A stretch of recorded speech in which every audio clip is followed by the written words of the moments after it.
Ashe, ashe, ashe. The drum call begins all ceremonies in traditional African society. It calls for the blessings of the ancestors. We want to thank our drummers for bringing us home today. Ashe, ashe, ashe. Baba Fukunle Oyasanya is the president of ADACI Nigeria, and he is going to bless us with the pouring of libations and a message from the ancestors for today, for the rest of the year, as a matter of fact. Baba Fakunle. Let me clean this.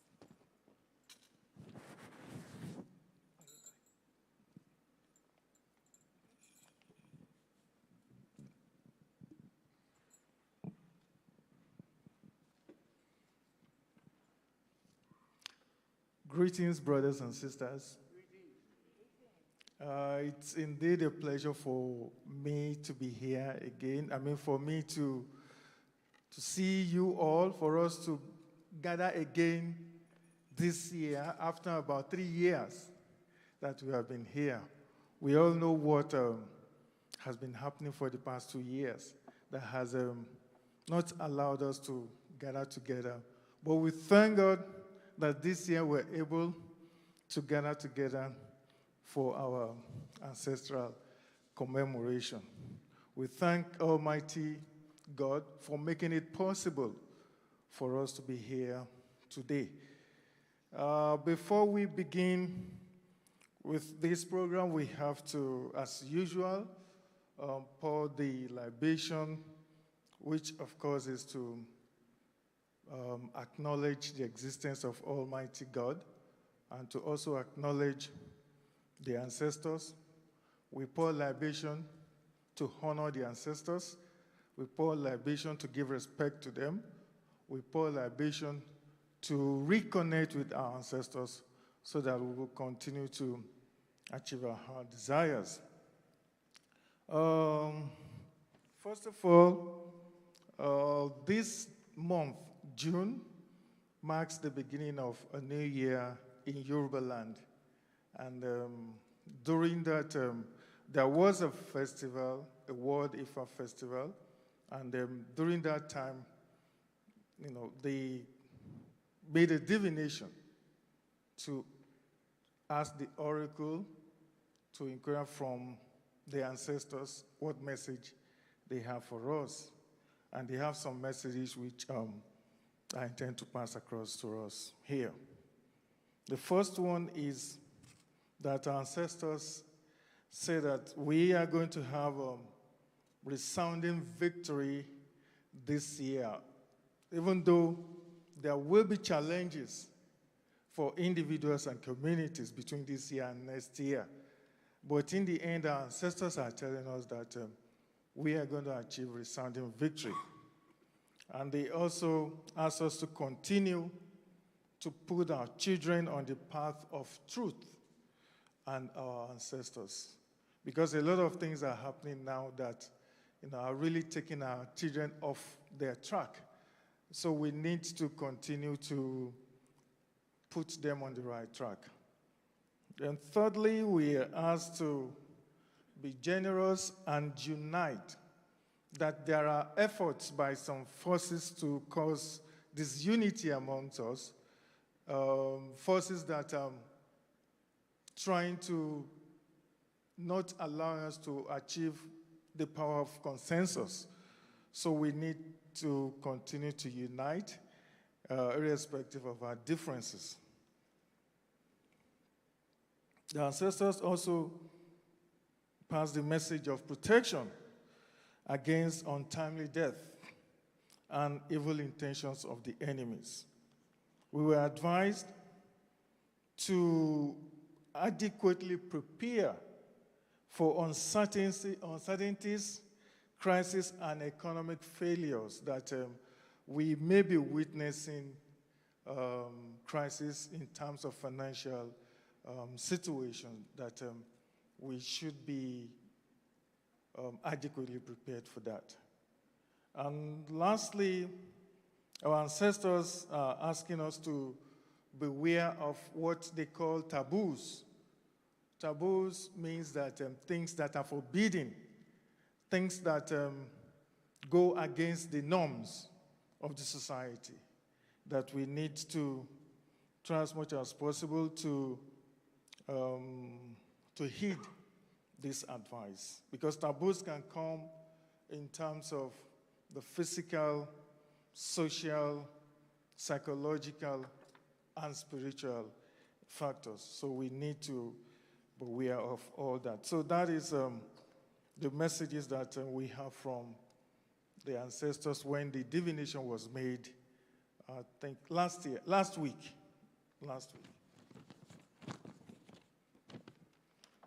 Now we have to now begin with pouring of the libation. First, to begin with, we have to start with the Almighty God, because He's the one that made it possible for us to be here today. Because whatever we do, we have to put God first. I think, oh, yeah. So we, the members of ADACI and all the people seated here today, we acknowledge Almighty God, we honor Him, we respect Him, and we adore Him. Secondly, we have to acknowledge the sun and the moon and all the four corners of the earth. We honor them. We pay homage to them. Thirdly, we have to acknowledge one of our ancestors in person of Baba Joseph Ndiaye for his tremendous contribution to humanity. Baba Ndiaye, we pay homage to you, we honor you, we respect you. We also are paying homage to Dr. Harry Clark, who was the principal advisor until his demise on earth. He has also made a tremendous contribution in creating that awareness, especially for the blacks, for us to be able to know our true identity. We honor you, we pay homage to you, we respect you. We are also going to pay homage to some of our ADACI sisters who have transitioned, because they also were part of the foundation members of ADACI. Without them, we wouldn't have been here doing all these things. In person of Nadine Ellis, we honor you, we pay homage to you. Baba Kombo Omolara, we honor you, we pay homage to you, we respect you. We also pay homage to Mama Arnold. We pay homage to you, we respect you, we honor you. We also pay homage to Akila Karina. We honor you, we pay homage to you, we respect you. We also pay homage to our mother, in person of Mama Pearl Bassett, who happens to be the mother of Mama Tendai. We respect you, we pay homage to you, we honor you. We also pay homage to Queen Mother. We respect you, we honor you, pay homage to you. And we also are also paying homage to all other African ancestors that have made tremendous contribution to humanity. We honor them, respect them, pay homage to them. And finally, we are paying homage to all the people that are here today, because you have left your various schedules, various programs, for you to be here today. We thank you, we honor you, we bless you. Water is life.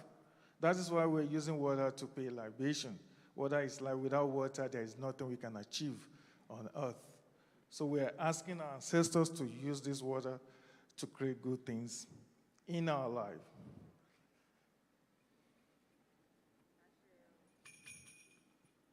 We also have some items here that we normally use to offer prayers to the ancestors. We have kola nuts here. We have bitter kola.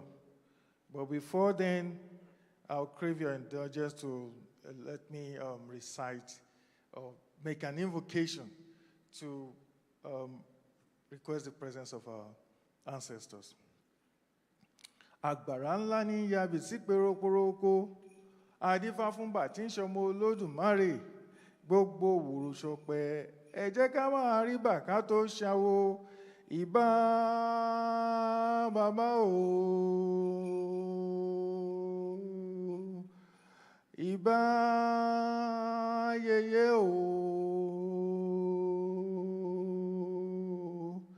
ìbà Olúwo, ìbà Òjùgbọ̀nà, ìbà Párìpátá adáṣọ mọ́mìró, àfẹ́yí tí mo bá dáṣe o, kóró máa ṣàìgbà o.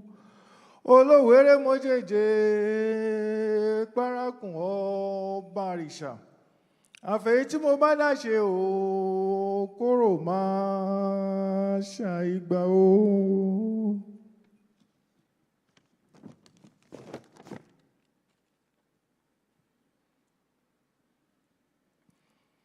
Kola nut is used to pray for longevity, is used to ward off evil and negativities. So we're asking our ancestors to use this kola nut to ward off evil from our path and let us not be overcome by any principalities.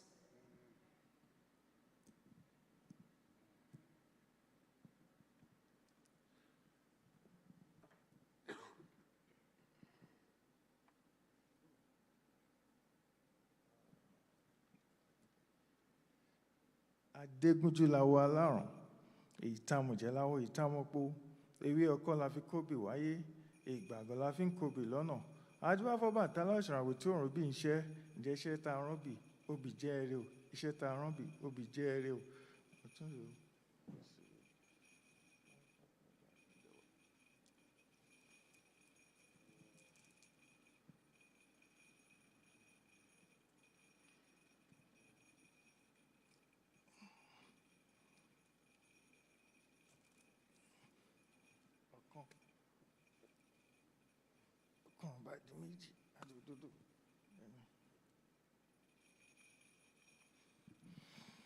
What the message that came from this, from the throwing of this kola nut, shows that we are full of anxiety, especially with regard to what is going on globally now. We are full of anxiety, so our ancestors are telling us to keep our mind at rest, and then we have to keep up with good character. And like I said, in the message they brought for us, that we need to avoid taboos, we need to avoid the forbidden. Anything that the law says don't do, we have to keep to that. So that is what they are telling us from this kola nut.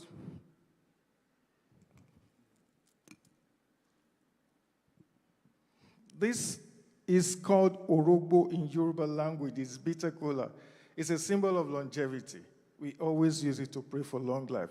We're using it today to pray to our ancestors to use this bitter kola to achieve longevity in our life. May we never have cause to experience premature death.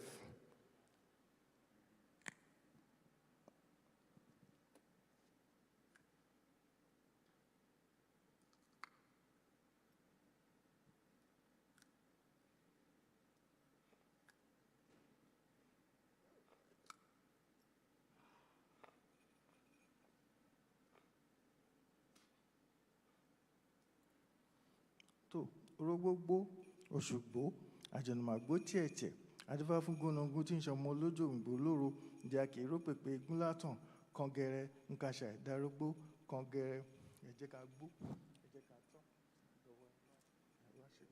ẹ jẹ́ ká gbó, ẹ jẹ́ ká tọ́ báyìí. May we continue to live long, but we never experience premature death in our lives.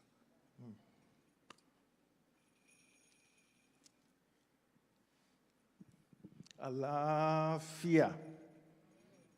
Àlàáfíà in Yoruba means peace, which means they are going to help us to achieve peace, both inner peace and whatever, peace all over. But we have to keep to the advice they have given us.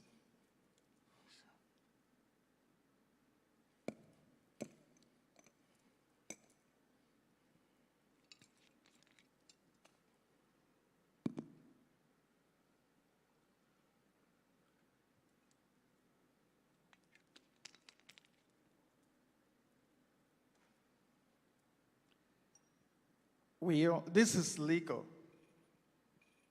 It's a symbol of happiness. I'm sure some people may be wondering, why is it a symbol of happiness? Because there's nowhere you go when you see people sitting down, moody,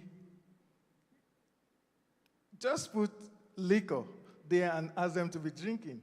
The next thing you see, they start laughing, they start rejoicing. So they use gin to rejoice.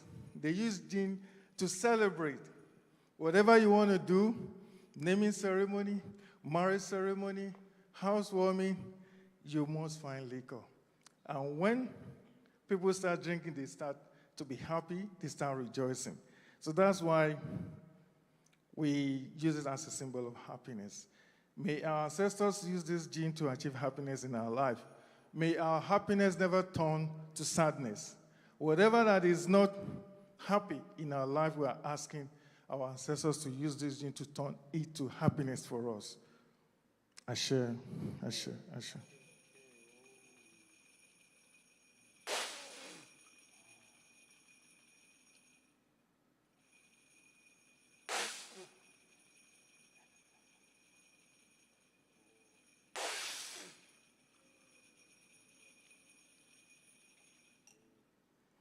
Thank you very much.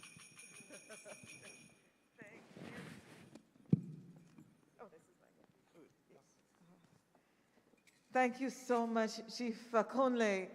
Did you all get the message? Are you feeling the spirit and the energy? Are you feeling it? You know, what the ancestors are trying to tell us, what they're saying inside about peace, what they're saying inside about, you know, walking the right path, what they're saying to us about some of these social issues that are coming up and might confuse us, and they're telling us to stay focused, right? They stay focused, and we can get that peace that we're all looking for. I just want to thank each and every one of you for being here today. You know, when I got up this morning, I was getting a lot of calls, and they were saying, are you still having it on? It's raining. You still going to walk? And I said, well, you know, what would Harriet Tubman say? What would Harriet say? Right? Harriet didn't have an umbrella, right? She didn't have an umbrella, and some of them didn't have shoes.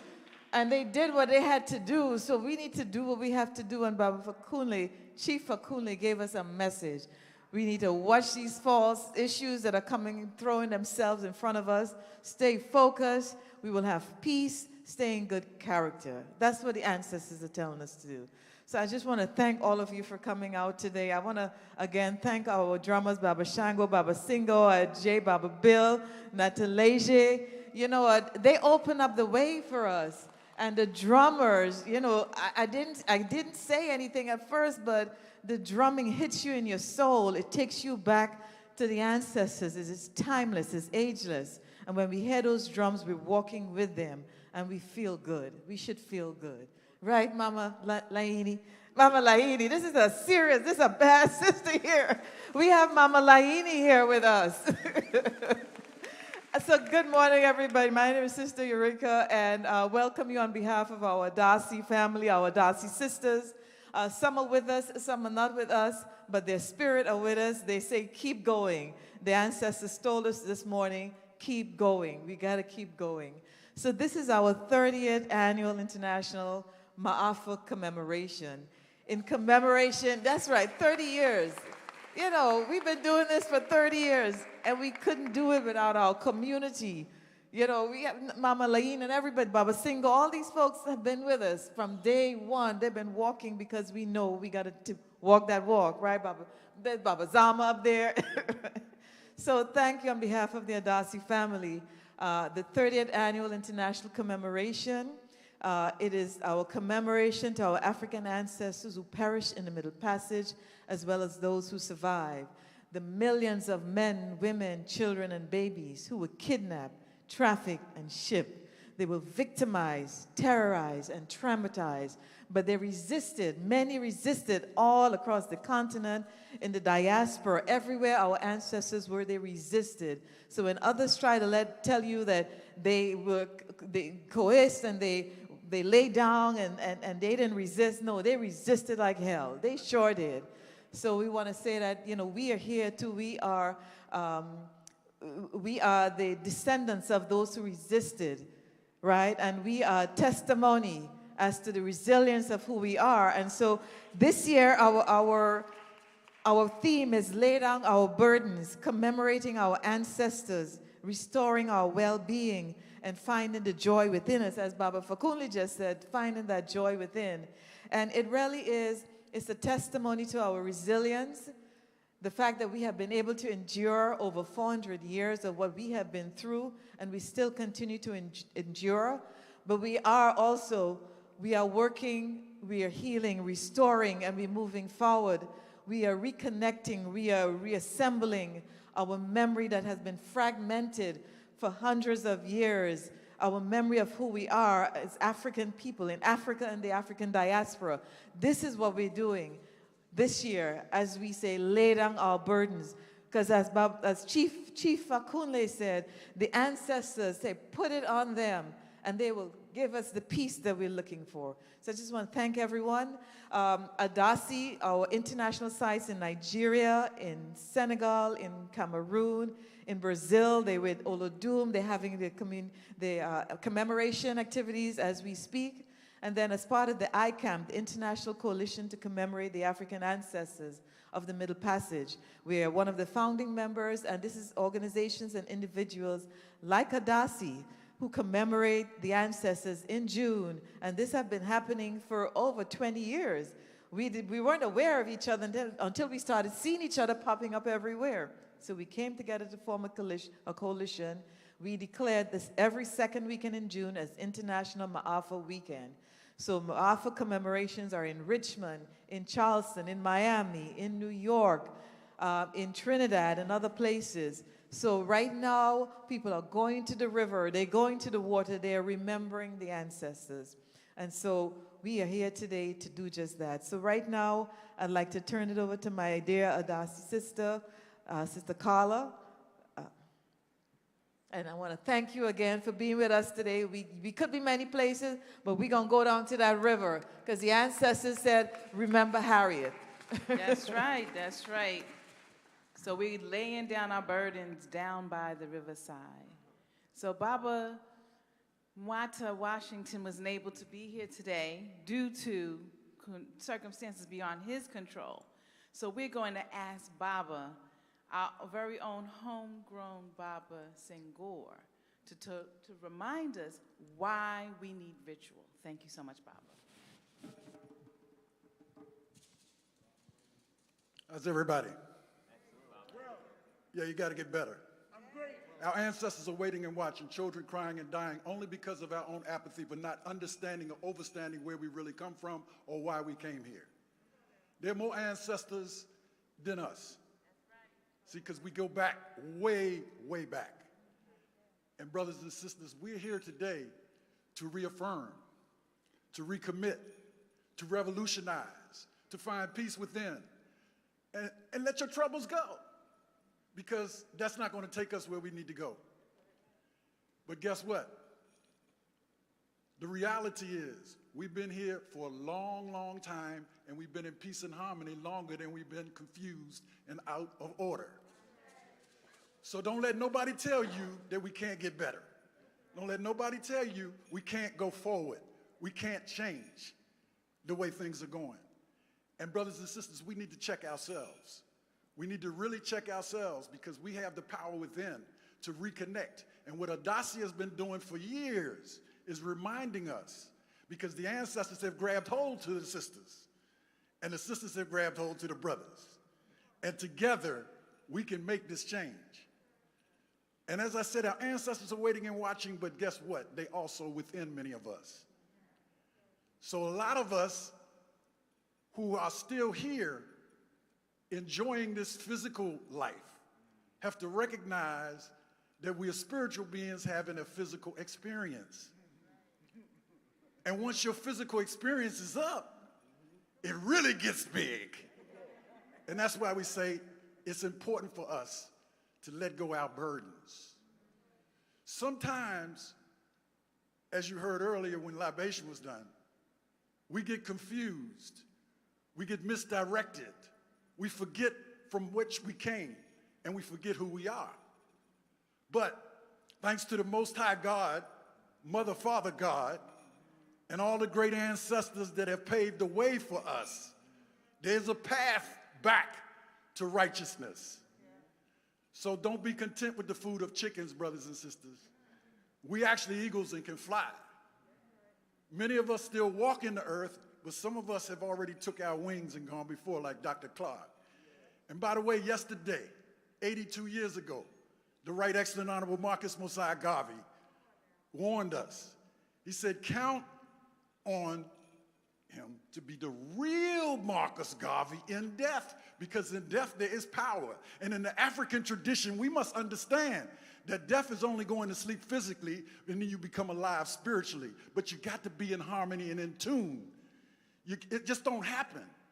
You just don't born into the world and then die, and that's it. It is a spiritual journey that we're on. And for Africa to be free, you must free yourself. Africa will be free once you free yourself. And once Africa is free, Africa will free you. And when we say we commemorate and go to the water, as Sister Yuri has said, this is happening all around the world.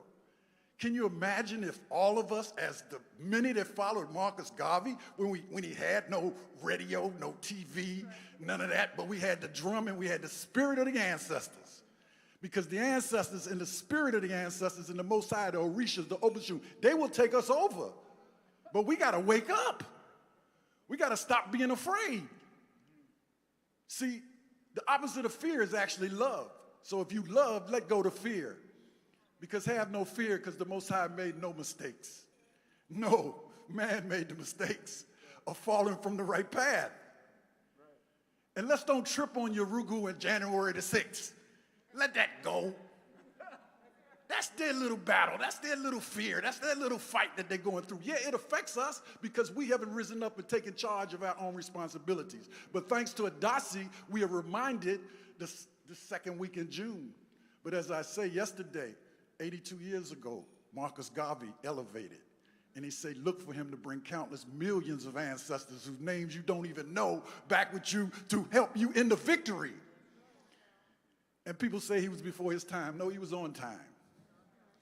We're not before our time and we're not behind time. But guess what? Thanks to ADACI, we are reminded that we have the spiritual power. It is in our DNA, as you will hear later. It is very, very important for you to recognize that when you go in to get peace with yourself, it's not about you. It ain't about me, he or she. It's about we collectivity. For true sovereignty, you got to let go of the individuality. You're committed. And in closing, one, you are. But that one come from two. That two come from four. That four come from 8. That 8 come from 16. Got my drift? That 16 come from 32. That 32 come from 64. You see how many ancestors you got inside you? Your mother and father had grandparents on both sides. So it gets more powerful as you tap into that ancestral energy. Okay, so don't be content with the food of chickens, brothers and sisters. We're going to go to the water. We're going to enjoy this day. We're going to let go of our constrictions. And we're going to rise up. And we're going to take Africa back. But we got to take ourselves back. We got to look for our children. You see, our children are not just our future. Our children are our present. And brothers and sisters, it hurts when we hear all of the kind of things that are going on out here. But it only goes on because we still are too apathetic to understand the real reason why we came here in the first place. We didn't come here for no Mercedes-Benz and no air conditioners. We came here to do a job. All of us got a mission. Find your mission. If you can't find it, get with your brother and sister that can help you get back to your mission. You see, we won already, but we wallow in defeat because we don't know how to celebrate the victory. One God, one aim, one destiny. All right, Baba Singhar. One God, one aim, one destiny. The ancestors are with us. They're inside of us. They're reborn through us. And we are from the divine. Baba Kevin Washington always tells us, when we are disconnected from our ancestors, we are disconnected from the power, the source, the energy, the resilience that has carried them through. But when we connect with the ancestors, we connect with the divinity within us. So thank you, Baba Singhar. Thank you so much. Always on time. So now it gives me great pleasure to introduce our keynote speaker, our dear sister, Dr. Gina Page. This sister is such a beautiful, beautiful soul. She really carries the spirit of the ancestors with her. She's always smiling whenever I see her. No matter what is going on, if you look at her and she smiles, you just feel good. Our dear sister, together with her co-founder, Dr. Kettle, they founded African Ancestry in 2003. And it traces our lineage of African ancestry. They have helped over 1 million people trace their ancestry. He had 1 million people. And this is the real African ancestry. I don't know, the other one is the other one. But this is the real African ancestry that takes us exactly to where we are. And our dear sister, Dr. Gina Page, in many ways, when we think of her, she's like the twin of ADACI, right? In ADACI, we remember, we go back to remember those who perished, who came, who were brought and trafficked this way. But Sister Gina, she takes us back home to where we really, really came from, exactly where our ancestors came from. This sister has been featured in many magazines. She's been featured on CNN, you name the news network. She's done DNA for umpteen stars and people in all sorts of places, all walks of lives. But she's here with us today, and we love you, Sister Gina. Thank you so much for being with us. Please give her a warm, warm, warm ADACI welcome.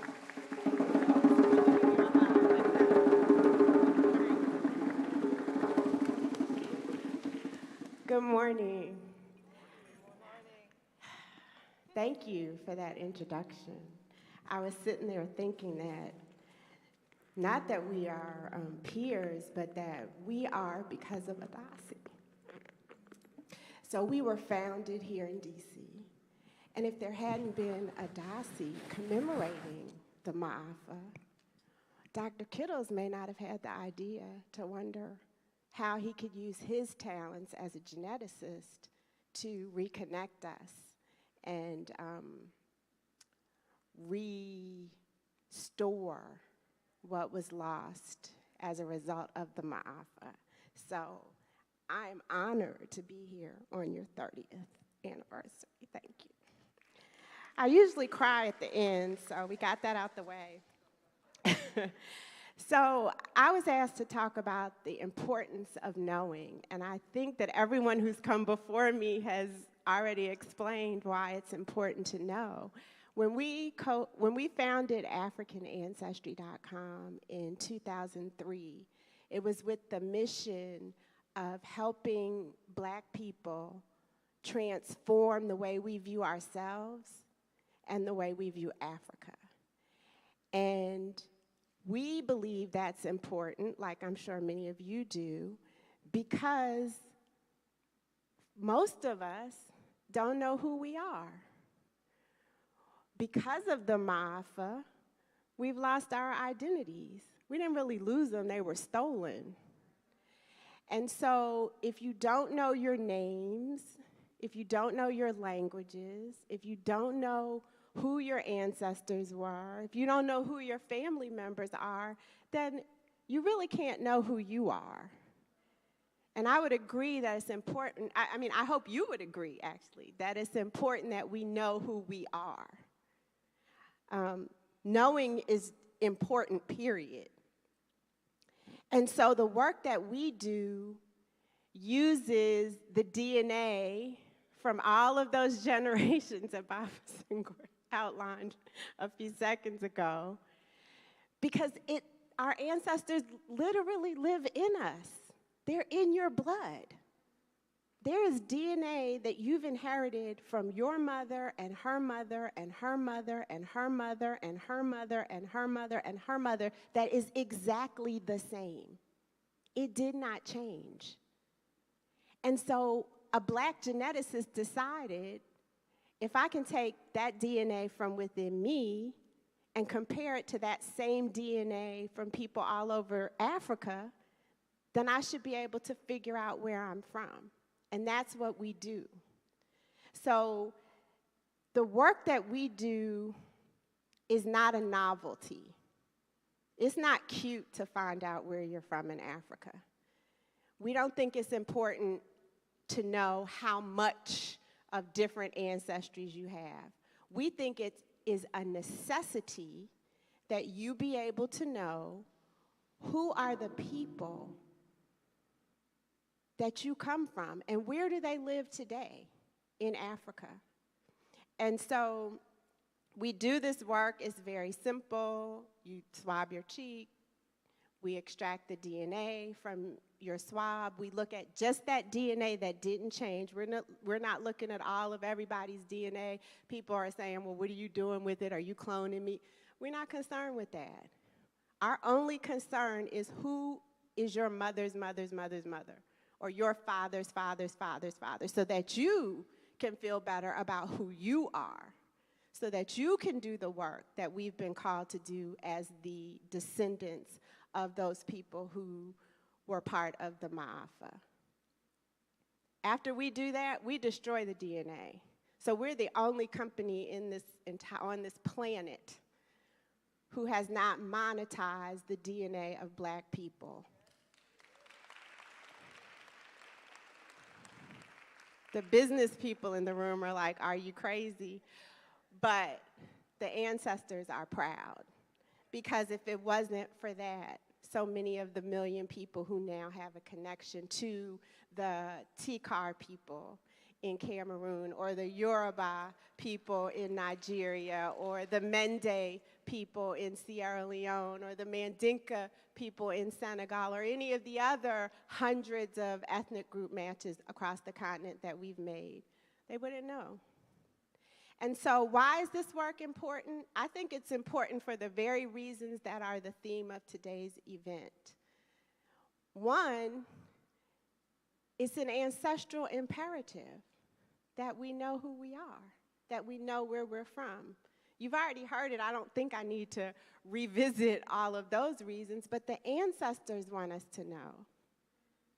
And if the ancestors want us to know, then we need to know. And once we know, we can participate even more fully in the commemorations that happen.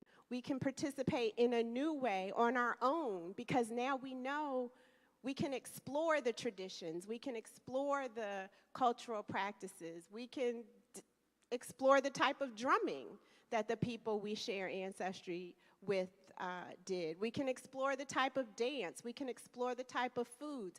Even our names and how we see ourselves may change.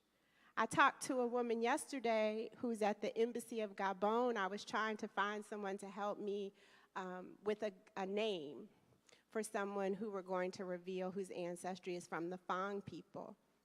And she explained to me that the way that they name in their tradition is first, their surname is the given name of the child, and then the father's name, and then the grandfather's name, and then the father's name.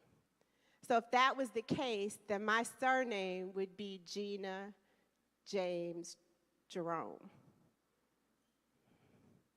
I'm probably not going to change my surname to that. But it helped me to see how we can view ourselves differently when we know the traditions of the cultures that we come from. So knowing where you're from in Africa is an ancestral imperative. I also believe that knowing where you're from in Africa is a revolutionary act. We weren't supposed to know. We're not supposed to be commemorating the Maafa. We're not supposed to go back to Africa. We're not supposed to explore the peace that existed before we were taken. We're supposed to stay here and exist. And the divination already told us that that's not about us. We don't have to settle for that. And so imagine how it feels. I know that Lafayette knows, I know that Denise knows, I know that many of you in here know what it feels like to go home. Not just to the continent, but to the place where your people were taken from. And when you do that, then it doesn't really matter what they're doing on January 6th. It doesn't really matter when you're told that you can't do something. It doesn't really matter when you're left out of something because you are grounded, you are rooted. Part of our challenge is that when we don't have our roots, when we don't know who our roots are, we just move with wherever we're taken, whatever society says, we just move that way. But when you know where you're from, when you know what your people are known for, when you know how your people handle conflict, when you know what your people eat, when you know how your people heal, then nobody can tell you anything. I have not met the millions of people who have been impacted by this work, but I've met many people. They stand taller, they're prouder, they start organizations, they invest in the continent, they do all sorts of things. You talked about unity in the divination. Communities are coming together in the cities that they live in the diaspora, because they know where they're from. And then there's the joy piece, finding joy. Knowing where you're from in Africa is an act of self-care, because it's something that was lost. It's a part of us. And there's a big hole there when we don't know where we're from. And so now, knowing that I share ancestry with the Fulani people living in Nigeria today, I can wear big Fulani earrings. I can dress like a Fulani woman. I can, when I think about the values that my family practices, and I can connect those back to the Fulani, it makes me happy. It makes me happy to share what I have experienced, what I'm learning with other people. And it just makes me feel good. And so these are all three of the many reasons why I think it's important that we know where we're from in Africa. And then once you know, you have to do something with it. It can make you a better person, how you walk through life, how you show up at work, how you show up at home, how you show up in the community can change and improve. It makes you a better community member, because now you're coming to the table with more perspective, different perspectives that add and help augment who we are. I don't know, but I would suspect that once the members of ADACI started to learn where they were from, some of the ways that the altars are built may have shifted. You know, some of the things that were added to the altars may have different meaning now, because you have that sense of rootedness. And then it makes us better global citizens. We can travel, we can invest, we can contribute. I don't remember who it was that said, Africa will be better, we can make Africa better, but we have to make ourselves better first. Knowing where you're from gives you some direction in how to help Africa and help the global diaspora. So that's what I think about why it's important to know where you're from. That's what I and many of the people who are part of the African ancestry family think. And again, I want to thank you for recognizing the work that we do. Yeah, we get to be on television, and I'm going to start crying again. We get to be in the media and all of that, but it means so much more when you can come to Union Temple in Southeast.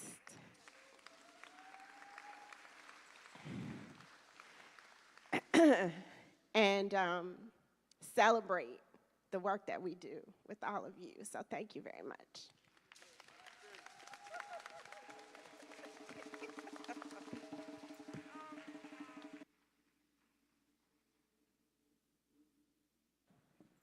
Oh, wow. Oh, wow. My sister Gina, oh, did I tell you when she smiles and she talks, you could just feel her filled with the spirit of the ancestors. Thank you so much, Sister Gina.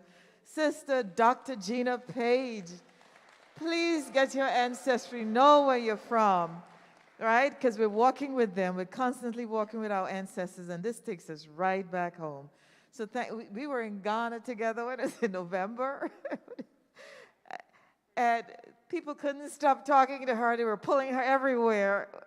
The villages, I think they named a village after you there. But anyway, thank you so much for being with us today, Sister Gina. We are your twin, and you are right. To be here at Union Temple, if you're here at Union Temple for the first time, this is a historic church. This is where the revolutionary people come to church, and you could just look at that mural and you could tell. You can just tell what that means just by walking in here. So anyway, thank you again, Sister Gina Page. Thank you. We have a very special guest with us today, and I want to invite him up to say a few words. He comes all the way from Ghana, West Africa. This is Professor Kojo Yanka, and he is the founder of the Pan-African Heritage Museum that is being built in Ghana. And this is a powerful, powerful museum because it is going to tell our story from the beginning of humanity to current times. I know he's working with many people who we know, Tony Browder, Malefi Asante, a whole host of individuals. And we're honored to have him here with us. And he's going to tell us a little bit about the Pan-African Heritage Museum. And we want to just give him a family welcome home to DC, to Southeast DC, to Anacostia, and to Union Temple Baptist Church.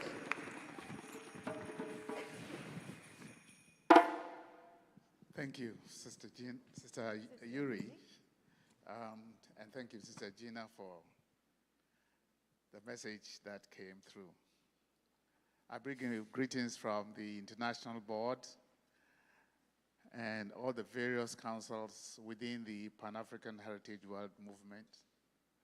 I call it a movement because we are just playing a role to bring together all that has been lost. We believe that, and I'm happy we are going to a river from here, our history as Africans from the Nile, River Nile, to today is important. We believe that since a lot of researches have been conducted in the past 50 years, we know more than we ever did. When I first read the book by Woodson Carter about the miseducation of the Negro, I looked at myself and said, we had worse type of miseducation on the continent. And this is because we were never taught about ourselves on the continent. I'm a typical example. When I was studying for my pre-university, one of my major subjects was history. But all the history I learned was British history and North American history. So I finished university not knowing about my neighbors on the continent. I knew more about Britain, and I knew more about North America. And of course, in a joking way, people are saying, oh, if you taught us all this history about Britain, why are you driving Africans away from Britain? Because that's all that we knew. But that's, a different joke. The point I'm making is that it was part of the miseducation not to know ourselves. And then, of course, 400 years ago, when you go to Cape Coast and hear about the door of no return, about the Cape Coast slave castles and the dungeons and all, after that, that is all we knew. So nobody in our educational system on the whole continent of Africa knows about what happened to the kith and kin who were taken away against their will. We never learned the history of the suffering of our kith and kin who left the continent. Researchers have shown that we are one people. We have not only the same DNA or lineage, but we all have the same heritage. And that's why we are going there. There are Egyptologists, Tony Brada, Runoko Rashidi, and many others that we are working with. May he rest in peace, Runoko, that have established, looking at the tombs that they are uncovering now, were more symbols, more images, more artifacts that bind us together as a people. This is what we are celebrating with the Pan-African Heritage, I call it movement for now, but we are building a museum in Ghana so we can store and curate and exhibit what our civilization has been from the beginning of civilization till today. So apart from the building, a 6-story building that is going to store the history, the arts, the crafts, the sciences, the achievements of Africans and people of African descent from beginning of civilization till today, we have in that space, a 10-acre space, other components. We have a herbal plant farm. Why do we have a herbal plant farm? Because we have our spirituality there. The herbs in Africa supported us and continue to support us. WHO indicates that in spite of modern medicine, 70% of people who live in the so-called developing countries still live on herbal plants. It is our heritage, and we are claiming it. So we'll have a village where we are going to plant about 10,000 species of herbal plants. And we have a committee of herbal plant scientists from the continent and from the diaspora who are meeting every other week to discuss how they are going to do it. We've already identified the plants. They are classifying them, and as the rainy season has started, they are planting as I'm speaking. So in that village, you're going to label all the plants so that when you come in this, you can go around and see what each plant is, but there'll be plant scientists on the ground teaching about these herbal plants and what they do and what they do not do. And there will be further research into some of them as time goes on. And that is only one component of our community. We have a Palace of African Kingdoms. We are selecting about 50 African kingdoms, ancient and modern, and replicate them in the space that we have gathered so that we can now learn about all these kingdoms. What were they? Why did they collapse? And those that are existing, how did they continue to exist? Somebody said I shouldn't go to Nigeria because there are too many kingdoms. They will take all the space. But yes, we are going to have kingdoms from all parts of the continent so that we can visit and learn about our true history. Now we talk about invasion of our culture. It started when the Greeks took over Egypt. They took over Egypt and made it theirs. They made all their philosophers, the world philosophers, and we know nothing about them. Now we know, because so much research has established that they took everything from us. The legacy was from us. We're going to take it. Academic legacy, scientific, medicinal, everything. We want to exhibit them in our museum space. It's going to be the Heroes and Heroines Park. We are going to dedicate space for some of these heroes and many others from the continent who have struggled over the years to make sure that we are surviving as a people. Even sometimes when we talk about the continent and liberation, we forget some of the chiefs, the kings, who resisted slave trade. They give the impression that all the chiefs were part of it, but that is not true. We have several names of chiefs who resisted slavery, were taken out of the continent and placed on some islands outside of the continent. We are bringing them all alive so that we can know about them. We have space for African dishes. We call it African Food Court or African Food House.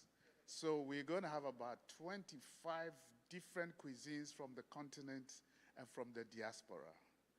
So when it's completed, you can have your breakfast in Nigeria, have lunch in South Africa, and go to a Jamaican restaurant for dinner. And then we have place for children. We want our children to interact. So we have a place where they can do their video games with African stories. And we have got some youth who are they've already started putting things together. And we want them not only to keep to themselves, but to join children that come from the diaspora to compare notes, to write stories together so that they can feel they have the same heritage. Then, of course, we have a big convention hall where we'll have festivals. And we plan to have, imagine a carnival with delegations from Brazil, from Cuba, from ADACI, from wherever, and join those from Africa. We have carnivals in Africa. We'll all celebrate together. So we'll have occasion to celebrate and enjoy together. So what we are doing is not just building the typical museum that we know. You go in and out, drink a cup of coffee and walk out. No. We're going to immerse ourselves in the culture, in the achievements, in the pride that Africans have achieved all these years. We believe strongly that when we've gone through all that, and of course there will be accommodation, there will be chalets in the herbal plant farm, so you can live there for a week, 2 weeks, spend all your holidays there, and then come back a different person. We are saying that our 3 pillars are education, healing, and inspiring.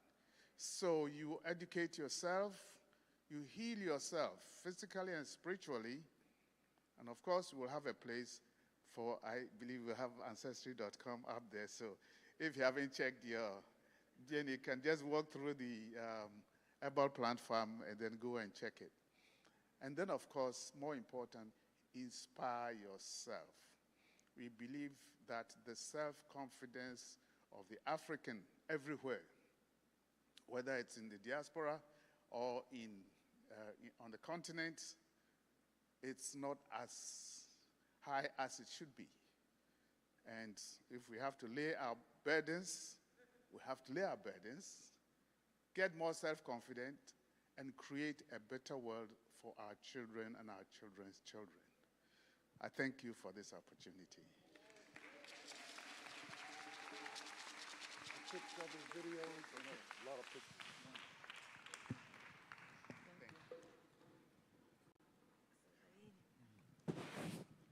So we're going to have a slight change of program.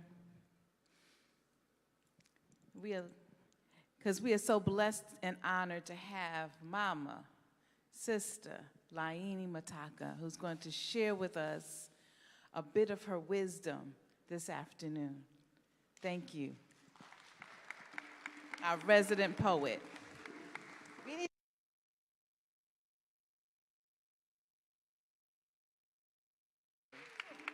Didn't act.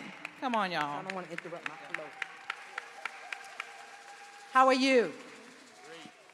How you feeling? No, you're not. How you feeling? All right. I always do what ADACI tells me. When they say read one poem, I read one poem. If they say 2 minutes, I do 1 minute and 59 seconds.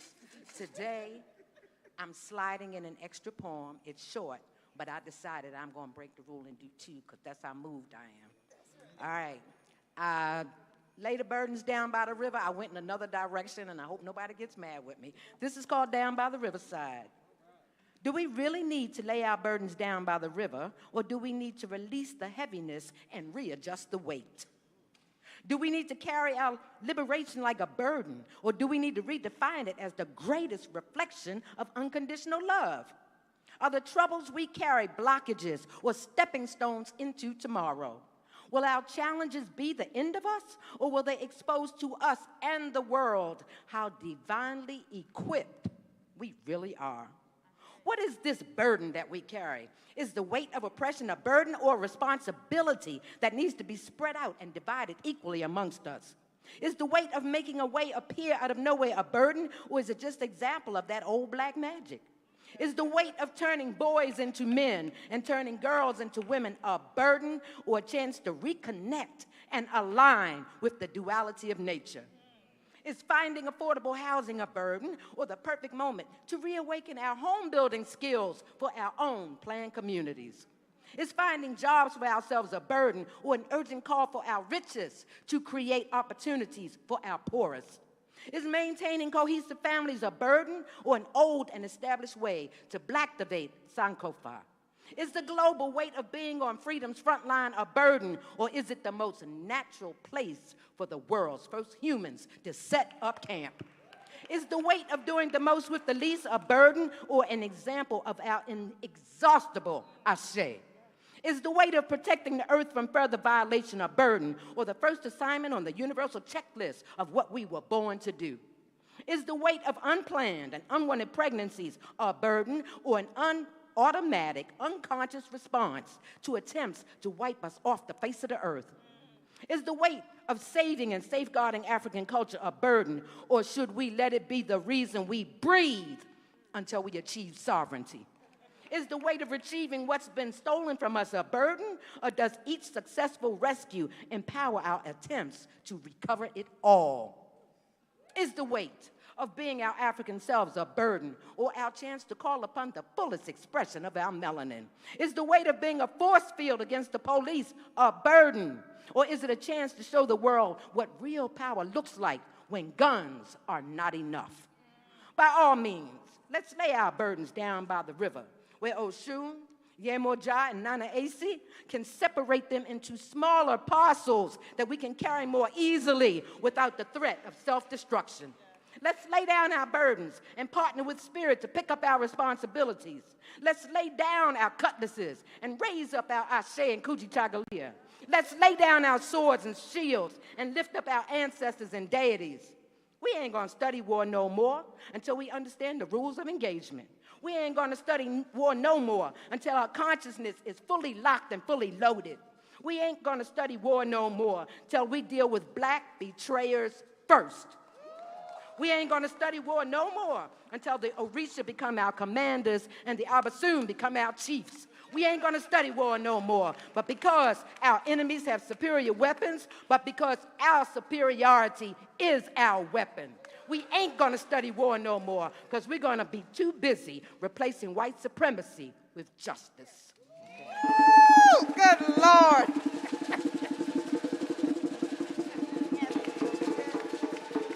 The second poem is If You Wanna Go. We're not gonna keep asking you to carry yourself like you're on our side. If you don't want to address the white knife sticking out of your black back, then don't. We are not going to keep looking for ways to convince you to accept your nappy beauty. If you want to be a raggedy reflection of Othe ugliness, then go ahead. We are not going to beg you to use your skills to free your mama or your intelligence to save your children. If your toxic needs are more important than their perpetual well-being, then do you. We are not going to carry you, take over your duties, or compensate for your lack of sacrifice. If white nationalism is the movie that you want most to star in, then carry on. We are not going to save you a seat at the round table or hold your blackness until you get back. If you want to be African one day and American the next, then go ahead and handle your business. We are not going to sympathize, empathize, harmonize, or be compromised by your menticide. If you'd rather be tolerated than vindicated and elevated, then just keep on keeping on. We are not going to allow you to be racially fluid with a refugee's right to return. If your Africanity can be shed as easily as dirty underwear, then have at it. We are not going to consider you a part of our critical mass while you want to see which way the wind blows. If you choose not to hear the righteous appeals of your own ancestors, then stay deaf. We are not going to block your exit, plead your case, appeal to your higher self, throw you a lifesaver, or fight to win you back. If you want to go, then get. Stand up, stand up, stand up.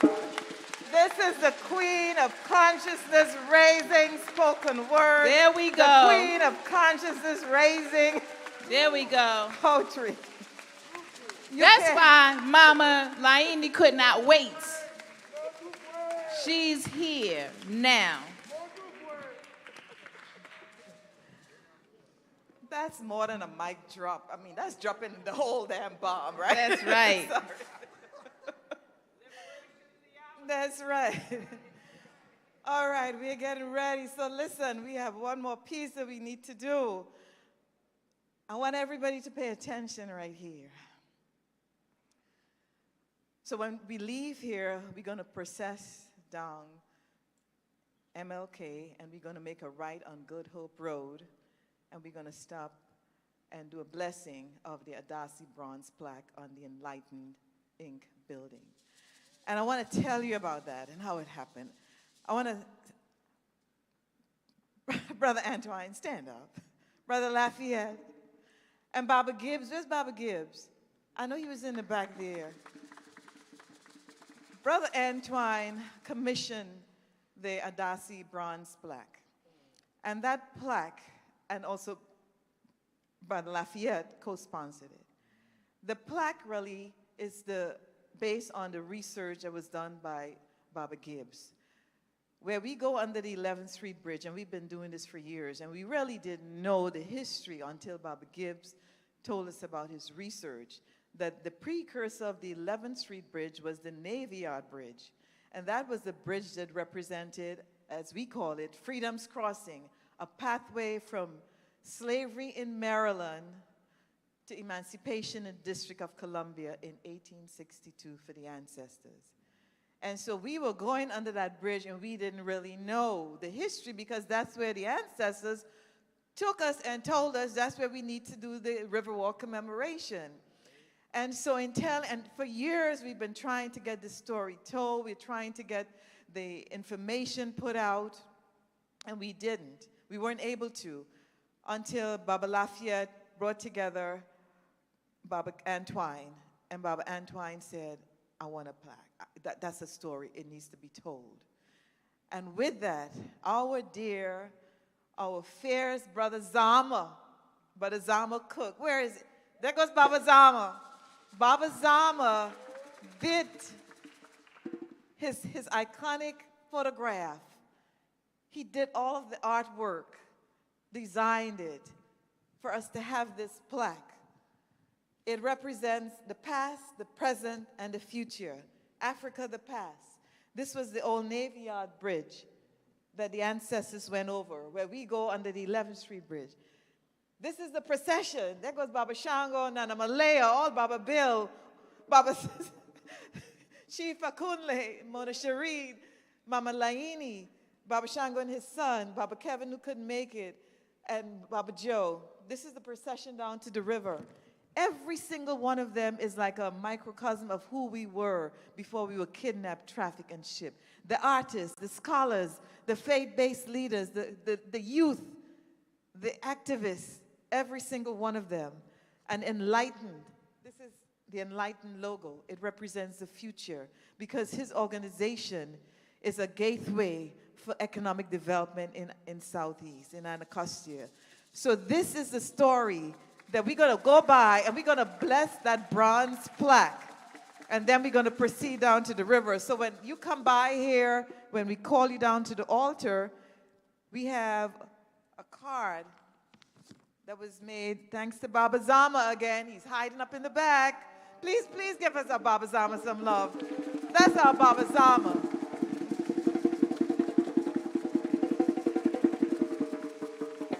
And he also did these cards, thanks to Baba Antoine. It tells a story.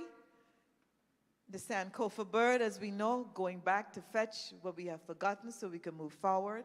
And then you have information about the 3 organizations. So everybody, we want you to have something to take home, because what he has showed us is that when private sector and conscious people come together, when the ancestors move you, you got to move. He moved. The ancestors told him, I need that history on that wall. And that's what he did. So businesses got to come together with consciousness people, with our artists, our activists, to tell our story. So I want to thank you again. We're going to process down there in a little while. We're going to stop. We're going to do the blessings.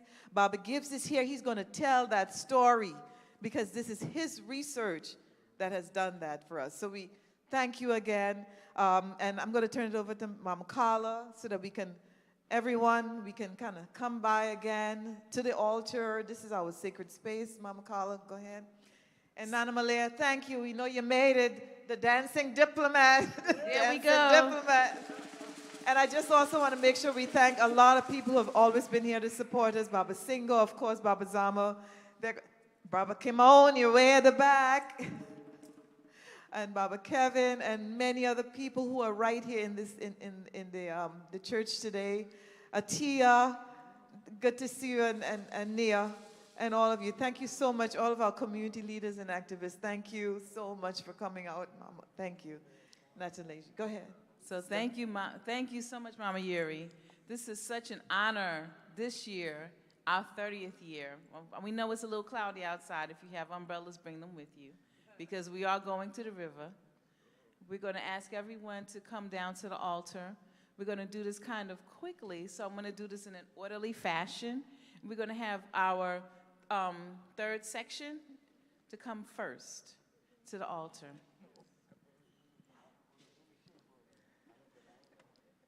And you can also grab a stone. You're going to have 2 stones. Yes. Take one with you, one of the stones on the altar, because that's a way for you to take it home to remember Yes. ancestors of the Middle Passage. You keep that energy, that prayers, that protection. And then when you go down to the river, Yes. you're going to do a different ritual, and then you get another stone.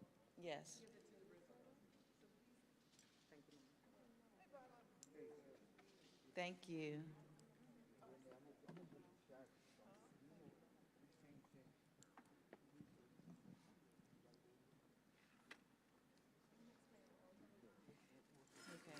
So the altar, the symbols on the altar, oh my gosh.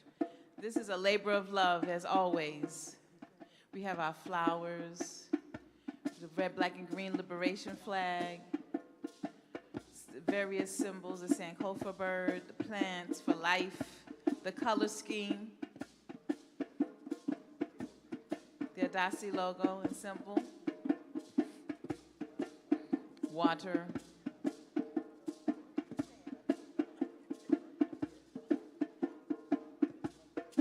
These altars are unique as you know, there's never been one single altar that has been the same, right? So we're going to start from the back in the middle section. Please step down to the altar. Thank you.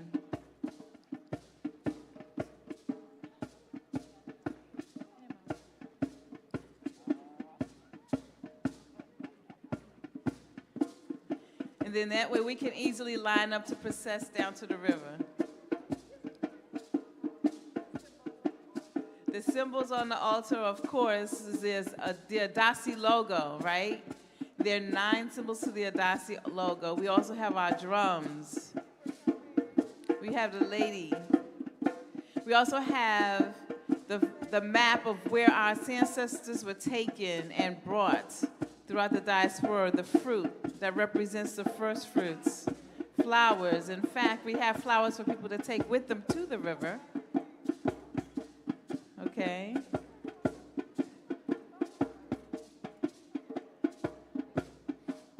The front section, please. The front section.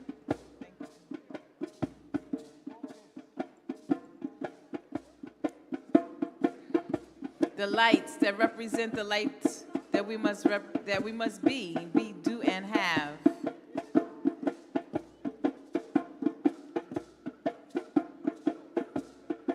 And you can create your own altars at home. We want to thank you all for coming out to support us. Okay, the first and second rows. Right.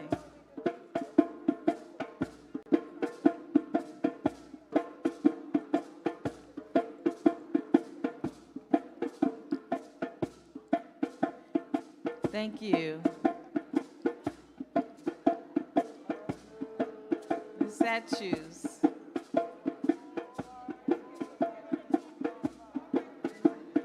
All right.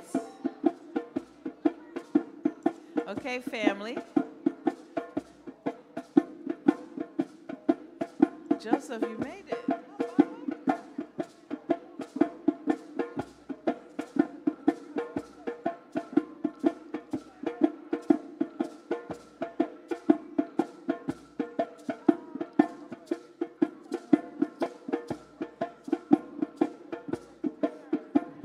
And the rhythm that's playing right now sounds like Lamba, right? Jennifer.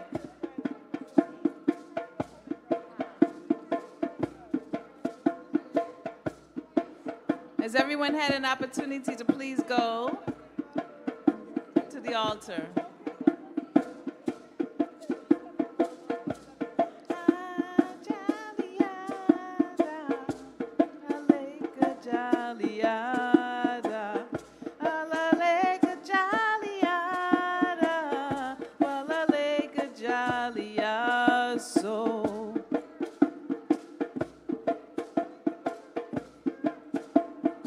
Thank you for coming.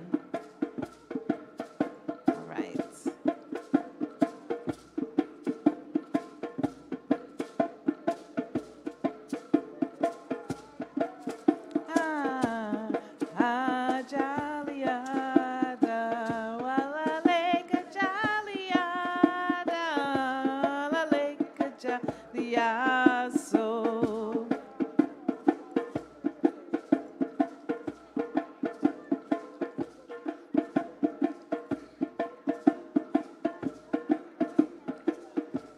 Has everyone had an opportunity to please go over to the, have you go? You already went? Okay.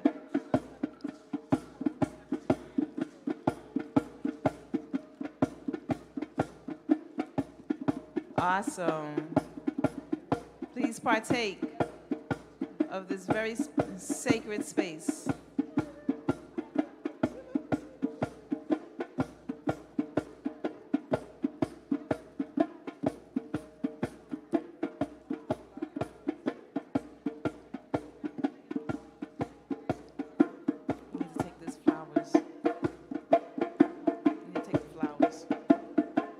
We need 2 flower bearers, please.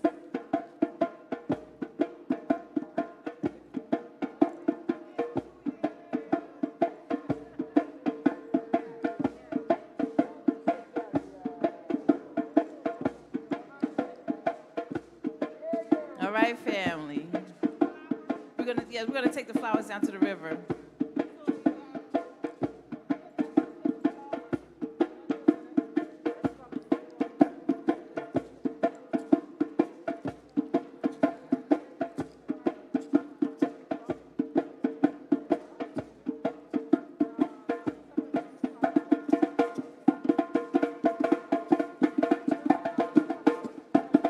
Here we go. Thank you, everyone. Ashe.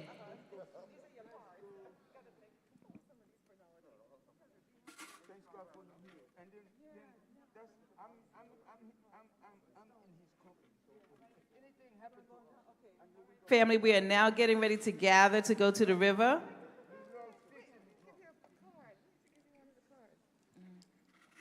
Thank you.